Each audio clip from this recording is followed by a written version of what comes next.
कहानी की शुरुआत में हमें हेवियर को दिखाया जाता है जो एक बहुत अच्छे घर में रहता है। उसके साथ उसकी वाइफ और उसका बेटा भी है।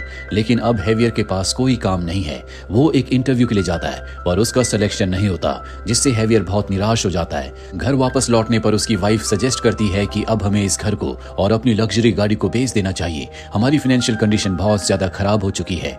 हेवियर उसकी बात मान जाता है। घर खाली करने से पहले वो अपने घर की हेल्प को, जिसके पास घर की चाबियां भी रहती थी, उसे भी अपने काम से निकाल देता है। साथ ही घर की डुप्लीकेट चाबी उससे वापस मांग लेता है। हेल्प बहुत ज्यादा निराश होती है क्योंकि अब उसकी जॉब जा चुकी है, इसीलिए वो चाबी फेंक कर वहां से चली जाती है। हेवियर अपने परिवार के साथ एक दूसरे अपार्टमेंट में शिफ्ट हो जाता है। साथ ही वो एक पार्ट टाइम कोर्स भी ज्वाइन करता है ताकि वो अपने पोर्टफोलियो को अपग्रेड कर सके। और अब लगातार वो बड़ी बड़ी कंपनीज में इंटरव्यू देता है क्योंकि उसे जॉब की जरूरत है। एक जगह उसका सिलेक्शन भी हो जाता है पर उसे पता चलता है कि अगले 6 महीनों तक उसे इंटर्नशिप करनी होगी, जिसकी उसे कोई सैलरी नहीं मिलेगी।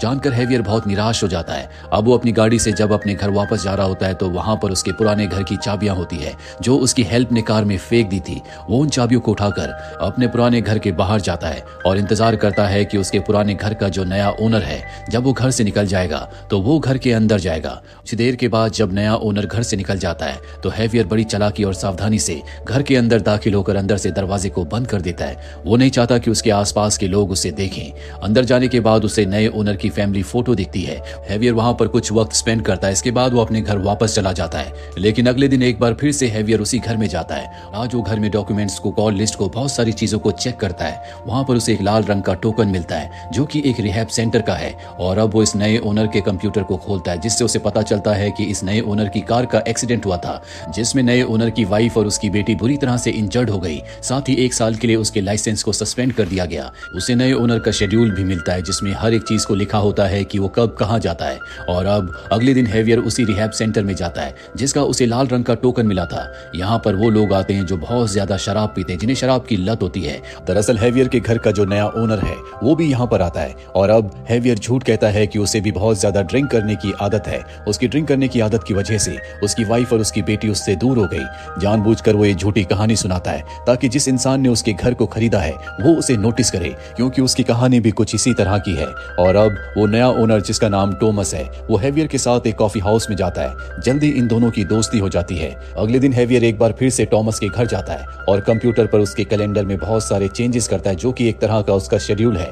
उसका जो कंप्यूटर है वो उसके फोन से कनेक्टेड है, इसीलिए जो भी चेंजेस वो यहाँ पर करेगा उसके फोन में भी वो सब चेंजेस हो जाएंगे। और अब क्योंकि हेवियर ने उसके कैलेंडर को चेंज कर दिया होता है, इसीलिए टॉमस अपनी बेटी को जिम्नास्टिक क्लास से लेने देर से पहुंचता है, जिस वजह से टॉमस की वाइफ उससे बहुत लड़ती है। टॉमस कहता है कि मुझे नहीं पता कि मेरे कैलेंडर में टाइम कैसे चेंज हो गया। दूर से हेवियर सब कुछ देख रहा होता है। टॉमस इस पूरी घटना से बहुत ज्यादा अपसेट होता है। अगले हफ्ते वीकेंड्स में एक बार फिर से वो रिहैब सेंटर जाता है, जहां पर एक बार फिर से उसकी मुलाकात हेवियर से होती है। ग्रुप डिस्कशन के बाद ये दोनों के दोनों कॉफी हाउस में जाते हैं, जहां पर टॉमस हेवियर को अपनी वाइफ और अपनी बेटी की फोटो दिखाता है। वो कहता है कि मैं भी तुम्हारे परिवार को देखना चाहता हूँ, पर हेवियर कहता है कि इस वक्त मेरे पास मेरे परिवार की फोटो नहीं है। टॉमस कहता है क्यों ना कल तुम मेरे घर पर आ जाओ। हेवियर कहता है कि मैं जरूर जाऊंगा।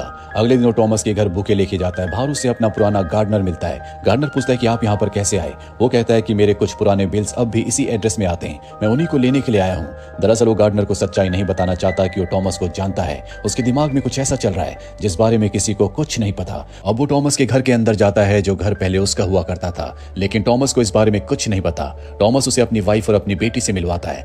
हेवियर उसकी बेटी से बहुत अच्छे से बात करता है। वो कहता है कि मुझे पता है कि तुम एक बहुत अच्छी जिम्नास्ट हो। इसके बाद ये सब के सब डिनर करते हैं। अगले दिन टॉमस जब अपनी बेटी के साथ नीचे आता है तो गार्डनर उससे पूछता है क्या पुराने ओनर अपने बिल्स लेने के लिए आए थे। वो कहता है कि नहीं, ऐसा कोई आदमी यहाँ पर नहीं आया। गार्डनर कहता है शायद मुझसे गलती हो गई है। और गार्डनर समझ जाता है कि हेवियर यहाँ पर टॉमस से मिलने के लिए आया था। हेवियर ने उससे झूठ कहा।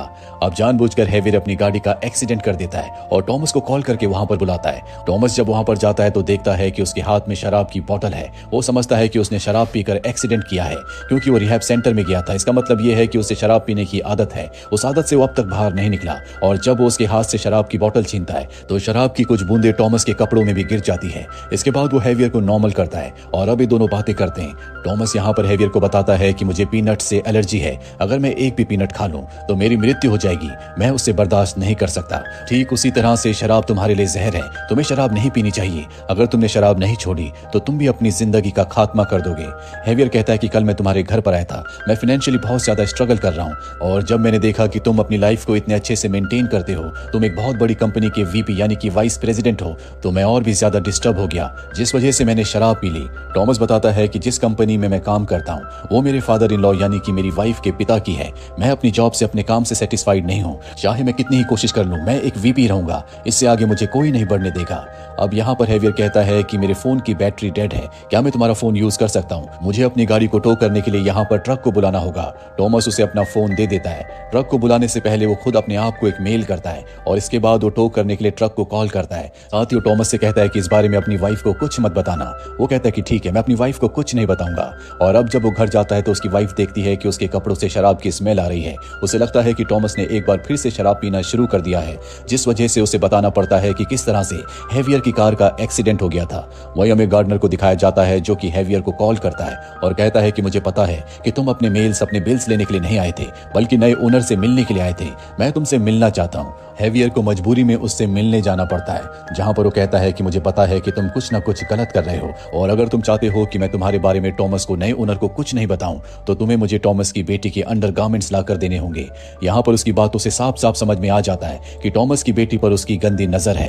पर अब हेवियर मजबूर है, इसीलिए अगले दिन जब घर पर कोई नहीं होता तो वो टॉमस के घर के अंदर जाता है और इससे पहले कि वो बच्ची की अंडरगारमेंट्स लेकर बाहर आता, वहां पर टॉमस की वाइफ घर वापस आ जाती है। वो हेवियर को कॉल करती है, उसका फोन वाइब्रेट होता है, जिस वाइब्रेशन को टॉमस की वाइफ फील कर लेती है और उसे लगता है कि ये उसके मन का वहम है, इसीलिए वो अपना काम करके घर से निकल जाती है।